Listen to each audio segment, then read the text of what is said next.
मानवाधिकार असोसिएशनच्या यवतमाळ जिल्हाध्यक्षपदी विवेक वानखडे यांची नियुक्ती।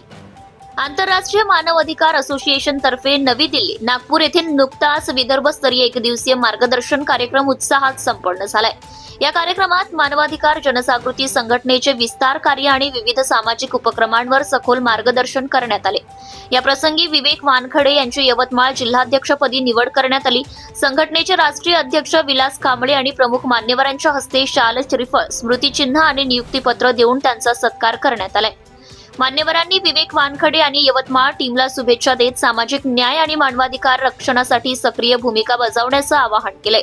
यवतमाळ जिल्ह्यातून प्राध्यापक डॉक्टर बाळकृष्ण सरकटे, पत्रकार मकसूद अली, नितीन भुसरेड्डी, दिनेश वाघमारे या पदाधिकाऱ्यांचाही मान्यवरांच्या हस्ते गौरव करण्यात आलाय आणि त्यांना ओळखपत्र, आयडी कार्ड वितरित करण्यात आले आहे। Subscribe now and press the bell icon.